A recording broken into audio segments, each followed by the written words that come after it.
Well, hi, and welcome to another edition of Minnesota Camper. This one's a little bit different than normal, though, because this one is live coming to you tonight. And we are doing this with what better way to start a little Q&A session, since we at Hilltop Camper and RV really have some terrific experts. My name is John. I have been a salesperson for Hilltop Camper and RV in the past. Now I work on this side of things, and I always would tell my customers that I am just the point guard. If you've seen some videos like I have out there on YouTube that will say some things to know when you go shopping for an RV, that a lot of the times you'll know more than the sales guy does. Well, that was definitely the case for me. I'll fully admit that. And that's no problem, because I more than made up for it with the people that were around me at Hilltop Camper and RV, a company that's been around, family owned, same family, 74 years. You're going to have some employees around that know a little bit about something. And whether it was finance or the service department or a parts department, anywhere I would send you, or other sales folks, quite frankly, I could find some real experts on the topics that you wanted to know about. And there is nobody better in our building, in the Fridley location of Hilltop Camper and RV, than our master technician, Chris Edman, who I bring up with every single customer, especially those that come in really wanting to know the nitty gritty about the campers. Some people come in and they just want to know how many it sleeps, what the kitchen sink looks like. Others come in with questions that are way above my head. In fact, I'll tell you a quick story before we get to our Q&A with Chris here tonight. We've got a lot of good questions lined up for him. I had a customer one time call me on the phone, and he asked me a question that I still to this day couldn't even tell you what he asked me, because it was so complex. And I said, stop right there, man. I said, you have got to be an engineer, right? And he goes, no, I'm not an engineer. He goes, I just work on nuclear power plants. I said, okay, man, nuclear power plant guy talking to an RV salesman should be illegal, because I can't even be in the same conversation with the guy. Well, there's one person that I know that could handle that conversation and any other conversation you could ever have on an RV lot. And that is Chris Edman, our master technician of over 20 years now at Hilltop Camper and RV. And he'll be the first to tell you that he was a customer at Hilltop. In fact, still is a customer, right, Chris? Yep. Yeah. Oh, I didn't buy that bike at Hilltop. I see right behind you. No, not that one. No, but it's been on many road trip with you with your camper. Before we get into it, you've got a camper. You've had many campers. It's one of the things that makes you such an expert. You've driven and towed just about anything. You've worked on them all. Tell us before we get into the questions about what you have right now.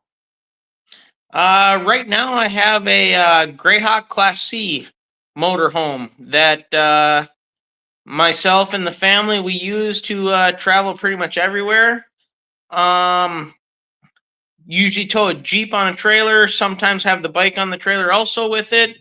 And I think last summer alone, just in one trip, we hit, I think, 17 or 18 states last summer. That's impressive. Yeah, and in 20 years, how many of those states have you hit? I think we're close to 40. Wow.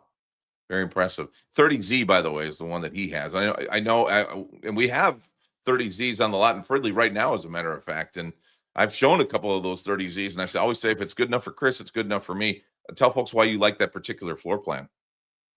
The big thing on it with me was the entertainment center and fireplace. Makes it feel more like a larger unit that has the homey feel with an actual living area that you can sit and relax in, not just a bed and a bathroom on wheels. Yeah. You ready for these questions? Sure. You've got plenty of experience of me bringing customer questions to you, don't you? Sure. Happen all the time. Let's get going with number one. We'll start with these questions. We're just going to roll with it, and we'll have some fun here tonight. I did not bring my beer with me. I was thinking about it. Your drink of choice, if you were going with one right now to get ready for these questions, would be a bourbon. Bourbon. Yeah. I think I'd go with a little hazy IPA myself. Let's get started with our first question. And there's a nice picture of Chris right there in his shop. This one we get all the time. How much solar power do I need to run my AC? So this is a question we get a lot. People come in. I know a lot of people, especially people that are new to the RV world, when you tell them they have a solar panel on the top of, say, their trailer, they get pretty excited because they start to think and dream about being out in the wilderness in the middle of nowhere. But in most cases, we're talking about 200 watts of solar. And I think I'll let you speak to the rest of it as to how much solar power I need to run my AC. Well, with the solar power for AC, it's going to depend on the battery system you have in the camper. We've found that for most of the time, if you're going to run high amp loads like an AC continuously, electric fireplace in the winter, stuff like that, you're better off going with a 48 volt system. But that being said, even on that system, you're probably going to need to run an AC probably well over 1,000 watts at 48 volts. At 12 volts, you're going to be basically 4 times that. Most trailers aren't going to have enough space on the roof for a 12 volt solar system to run an air conditioner continuously. With a larger battery setup, you'll be able to run it. Generally, from what I understand and what I've seen in the field, for every 100 amp hours, you can run an air conditioner for almost an hour. The problem with the solar is trying to recharge that while you're running the battery. Yeah, and I think the point here that can't be lost is the fact that a lot of people think that solar is running the thing. And the fact is solar doesn't really run anything. It's the battery that runs. The solar charges the battery, right? Yep. All right. Next question. Let's get to it here. How important is it? Oh, this is a good one too, especially for our Minnesota campers out there. How important is it to cover or store my RV inside in the winter? Covering or storing an RV. Covering is not a bad idea. Of the 4 or 5 that I've had recently, I covered one of them for the winter only, simply because trying to put a cover on a 40-foot fifth wheel by yourself is kind of a chore. But I don't believe it's a necessity. Obviously, if you're keeping it inside during the winter, during the summer, it's going to keep everything in a lot better condition. But with standard good maintenance, having it outside during the year, having it over the winter outside, it hasn't proven to be a problem at all. If you can cover it, it's definitely going to keep it a little bit cleaner. The biggest thing with covering the RV that I've found is to make sure that the RV is clean before you try to cover it for the winter or for storage or whatever. Otherwise, if it's dirty before you do it, it's not benefiting it at all. It's probably actually hurting it because of the dirt between the cover and the camper. So we don't need to be too worried about that Minnesota snow in most winters. Maybe not this winter so far, fingers crossed, but not a lot of snow piling up, especially when it's melting off, leaks, water. That's not a big concern. No, I haven't. Not too many issues. Like I said, right now mine's not covered. Hasn't been for the last 4 years since I got it. Don't run into any issues with it at all. Very good. Next question. What should I be doing right now to make sure I'm ready to go in the spring? Today, here in Minnesota, kind of felt like spring. People, I'm sure, especially those hardy campers, getting the itch to get out there. So if you're wanting to get out there in that first real nice spring day, what do you got to be doing right now to make sure you're ready, Chris? Getting ready. Basically, annual maintenance, inspecting seals. If you do your bearing packs annually, you should be doing them in the spring so that you're getting any winter condensation out of the bearings for your summer travels, so that you don't run into wheel bearing issues. Basically, just a once around the trailer, checking the unit, verifying that you don't have propane tanks that are starting to get old, corroded, rusty looking. tires that are starting to crack from being out in the sun. Just making sure that nothing on the camper looks out of place, basically. I'd add too, this is a great time of year to buy. I mean, for those that are maybe looking to get a new camper, this is really a great time of year to buy. A lot of places, Hilltop included, will store your RV for free until that first nice day in the spring. And you've still got units out there, right? First of all, you can, if you like 2025s and like the stuff that just got on the lot, you got those to choose from. But you've also got still a bunch of 24s out there that are severely discounted for the consumer right now. Plus, you've got a full stock of used products. Not a lot of people, stating the obvious here, not a lot of people shopping in the wintertime in Minnesota. So everything that came in the fall plus the wintertime is right there. You got a full selection of used products to take a look at. So I would say right now too, if you're looking to buy this spring, why not buy now, have them stored for you, and you'll be ready to go. Anything else people need to be thinking about buying right now? This is a good time to buy as opposed to the springtime, or? Yeah, good time to buy. Everything can be everything can get put together and be ready to go for you that the first weekend that it's nice enough to go out. Sure. Let's get to another one here. How important is a sway bar, and what does it do anyway? As far as for a sway bar on a motorhome, like our Greyhawks and Redhawks that have the upgraded sway bar, it keeps you from rocking back and forth in the wind and on the corners so that you have a much more comfortable ride.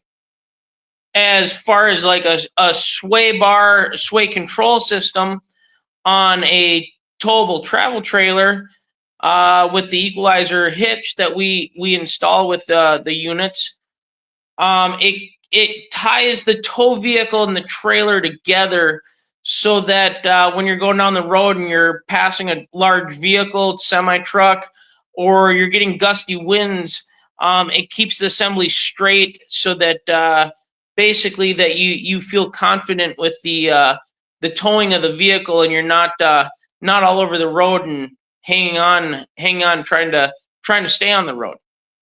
Can you explain exactly how it works? On the towable units, basically the equalizer brand hitch that we sell and put on the units has I think it's $9.95, just to let folks know, to have it installed as of. Yep, has a 4-point sway control. So basically, the weight distribution part of the hitch puts the weight of the hitch weight, transfers some of it to the front tires of the vehicle, transfers some of it to the trailer tires, so that it's being distributed evenly amongst the whole assembly. That sitting on the friction sway points makes it so that when your unit tries to sway side to side and kind of wiggle a little bit down the road, being you have those solid friction points, it keeps it from turning or swaying side to side and keeps the whole assembly going straight down the road. I use one on my own with my motorhome with the trailer with the Jeep on it, and just with that sway control and the weight distribution, the unit actually drives better with the trailer behind it than without, because the wheelbase of the whole unit is extended, so you get a better ride and it tracks straighter down the road. Who needs it and who doesn't? As far as need or doesn't, it's kind of a personal opinion. I don't know of anybody that has not had one that we've set up properly for them that has said they've regretted the decision of getting it. I've said the same to folks. I've never heard anybody say that was a waste of money. No. Yeah, I've had numerous people that have had problems towing for years, or they've gone to a bigger vehicle and it still doesn't tow well, and we'll install the hitch and set it up for them. And as long as you have the distribution of the weight set up properly, it activates the sway control all on its own, and the two units become one, and it's just much more comfortable to tow the trailer behind.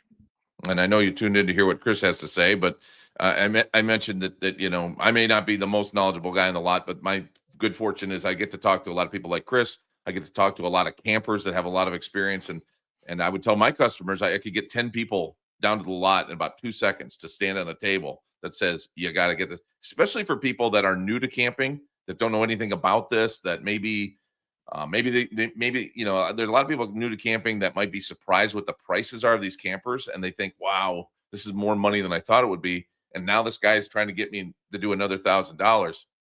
I'll tell folks all the time, if you came in with a $20,000 budget and you find a $20,000 camper and don't want to get the weight distribution hitch or sway bar, reduce that budget by $1,000 and make sure you get it. Go find a $19,000 camper and get that. That's the kind of reaction that I get from those that have used it on our lot. So good advice there. Thank you, Chris. One other thing.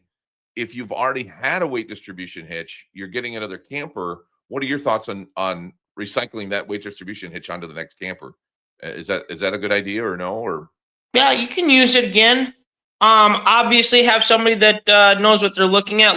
Check for cracks in the weld, bent bars, certain things like that. A lot of the hitches, we can get replacement parts for. So, say that you find out that one of the frame brackets on the trailer has a bent L bracket or a bent pin. We have all that stuff either in stock or can readily get it, so that you can reuse that hitch that you've had on your camper for a few years. And then when you do change the vehicle and bring it in, we set it up again for you and make sure it's tuned specifically for your new unit along with your tow vehicle. yeah, that's important. That can change as you get a different unit. All right, on to the next question. Why did some brands stop making pop-up campers? I don't know the answer to this because I know at Hilltop, if you want a pop-up camper, the only thing you're going to find is a used pop-up camper. We don't carry any new ones there. Some places still do. Pop-up campers. I think it got to again, just personal observation. I think the mechanics of it got to be to the point where it wasn't cost effective. Oh, because there's so much into it, right? Yeah, you have your normal trailer like you would normally have, and you also have a tent. You have the lift system, everything else. What I saw over the years is that the cost of units, granted that a lot of these pop-ups were phenomenal because you could have them collapse down behind your vehicle so that they were easy to tow. You get to the campground, you open them up, the bunks are out. You got sleeping for 4, 6, maybe 8 people, depending on what you have in a small unit. But having all those moving pieces just kind of, from what I could tell, increased the price of it a little bit. And it was less expensive to get a hard-sided unit. Personally, it's been a number of years since I've been out in a pop-up, and it was a good time. But I think, like some other people, I've always looked for what's the next step down the road. I think a lot of people do, but I will say that kind of the bad news for somebody looking for a pop-up camper, at least a used one at this point, is that you're probably going to end up paying as much for one that is years old as that customer that originally bought it would have purchased it for. But maybe you could correct me. I've seen some really nice pop-up campers that are 10, 12, 15 years old. I even saw one that was over 20 years old that I thought was in about as good a shape as any pop-up camper that we had come through Hilltop Fridley in quite some time. Mm-hmm. So you still see some in good shape out there? I still see some that are in phenomenal shape. Yeah. I don't know what it is. I mean, and a lot of those people that have had it, they've had them for 20 years. I mean, what a bargain, right? All those family memories. I don't know what they paid 20 years ago, but it wasn't that much compared to what it is today. And able to get 20 years of use out of it. And I'll tell you another thing too. You're right. We get a lot of people on the lot that say, well, I am done popping that stuff up. Get me a hard-sided. I'm moving on. But there's other people that just are in love with that camper that they've had forever. I guess that goes with any camper that you have. All right, let's go to the next one. Okay.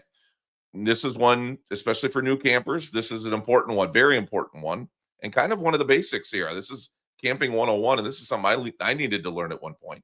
What's the difference between UVW and GVWR, and which one do I need to worry about? Well, UVW, unloaded vehicle weight, would be basically the weight of the unit as delivered to the dealership. It's going to be the weight of the unit. It's going to be the weight of the propane in the propane tanks, basically ready to run, less the water tank. Gross vehicle weight rating, GVWR. That's what the unit is going to be allowed to as a maximum weight. Personally, I always try to base it off of that. If you've got a tow vehicle that will, let's say, tow 5,000 pounds, and you find something that has a GVWR of 4,800 pounds, you're in the clear because you're under your maximum weight. If you have something that's, my tow vehicle tow 5,000, I'm looking at something that has a weight rating of 6,000, I'd be a little cautious. I believe it was about 10 to 12 years ago, the Goodyear Tire Corporation, they did a study showing that approximately 70 or 80% of the vehicles, I don't remember what the exact spec was, are actually overloaded on one or more tires.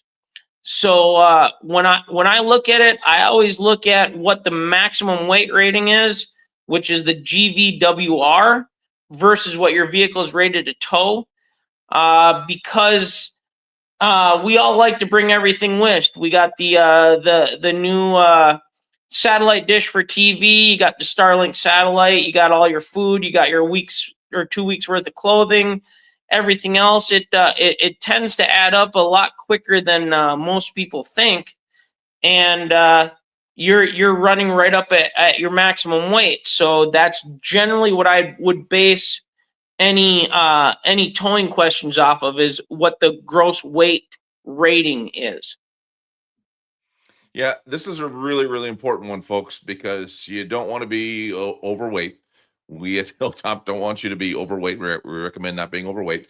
And there can, and I have not personally experienced this or even gone down this path too far in my studies, but my understanding is, from an insurance standpoint and a responsibility standpoint, if there were to be an accident on the road, you could bear responsibility, even though that it wasn't you running into them. Maybe somebody ran into you, but if you were overloaded on the road, my understanding is it could be at your fault. That is for lawyers and such to figure out. But just the point being, folks, that if you're going to be towing something behind you, you want to be very clear from experts as to what you legally can do and what you safely can do. Okay. Anything to add to that, Chris? Sure. No, that's about it. Covers it. Okay. Let's go on to the next one. I heard a new camper could break down as well as a used camper. Is that true? Well, Chris, you deal with them all. Yeah, I've had issues. I've had issues with the camper I've had for 6, 7, 8 years. I've also had campers that I've bought and I've gone through thoroughly before my first trip, and you have some hiccups on your first trip. It's pretty normal. It's a man-made mechanical device, and there are some issues. I would say the vast majority of times it may be an inconvenience, but you can deal with it. The slide outs, the leveling systems, the major components of the RVs have gotten to be so reliable. It's generally not an issue. It's usually if you run into an issue, it's going to be a smaller thing, and make a note of it, and we can definitely get a look at it. Yeah, and that's why warranty is really important in what you buy. We carry Jayco, and this is, you can buy great products anywhere, but Jayco's a great product for the standpoint. It's got a 2-year limited warranty, which is double most other brands in the business. So that's 2 full camping seasons of getting that warranty. To Chris's point too, yeah, we say make that list, and when we say make the list, don't be one issue long, because odds are pretty good. Correct me if I'm wrong, Chris. You're going to have more than one thing go on. But if you bring it in for every single little thing that goes wrong, you're going to be driven nuts because Chris is going to see your RV more than you are going to see your RV. To his point that these are all man-made. So I'd say make that list and don't let it ruin your camping trip, like Chris is saying, because most times it is not life and death as to what's happening. Typical things happen are, some trim I've seen. Chris, you could speak better again to the kind of typical things that happen the first time or two out, which also why we say keep that first trip or two close. Don't go Minneapolis to Phoenix on your first trip. Go Minneapolis to Faribault on your first trip. But what are some of the other kind of typical smaller things that you see on those first few trips?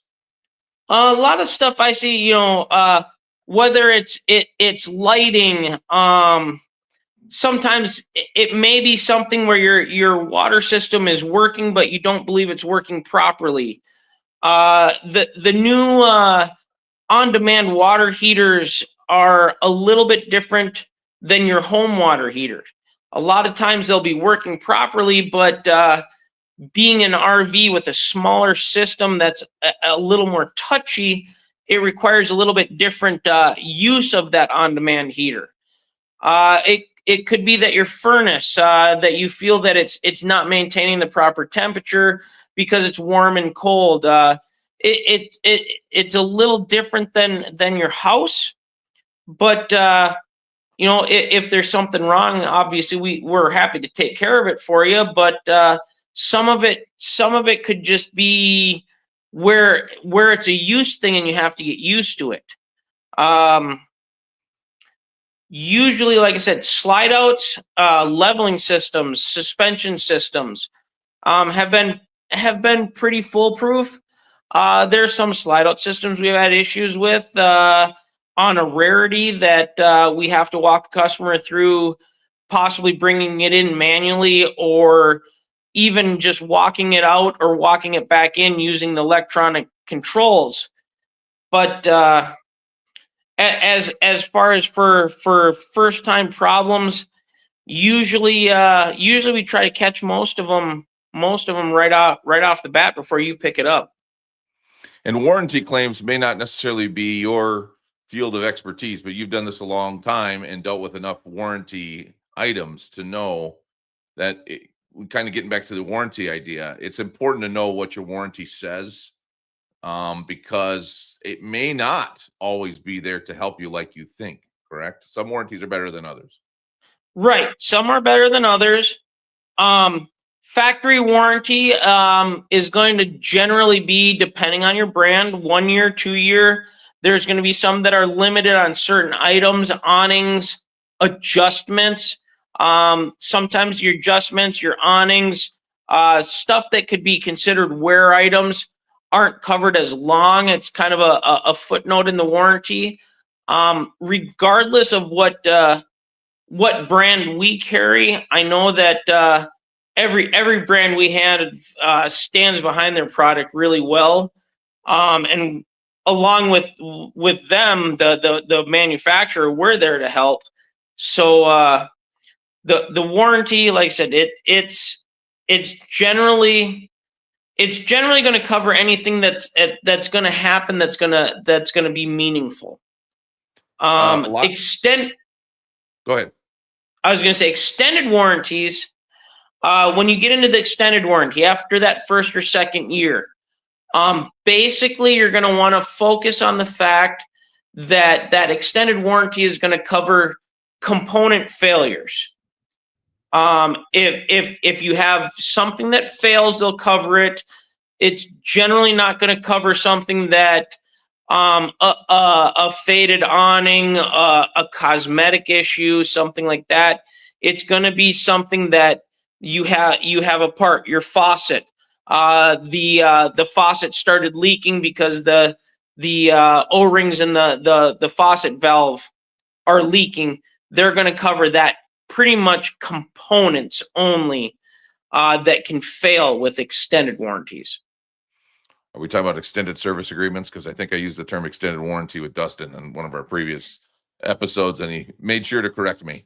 I guess I would agree with that. Yep, extended service contract. That's right. Okay, man. Well, I hope we get that straight, man. Don't hurt us, Dustin. Don't hurt us. One other thing too, you'll see on a lot of these campers, you'll see different numbers. Like in a Jayco, it'll say 2+3. That's not 5. That's not 23. That's 2-year limited warranty and a 3-year structural warranty. That 3 shows up at a lot of brands.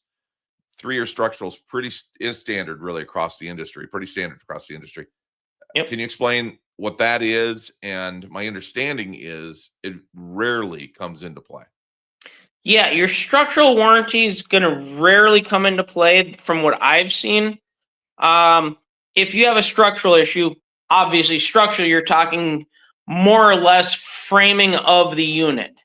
If there's a framing issue, it generally shows up right away.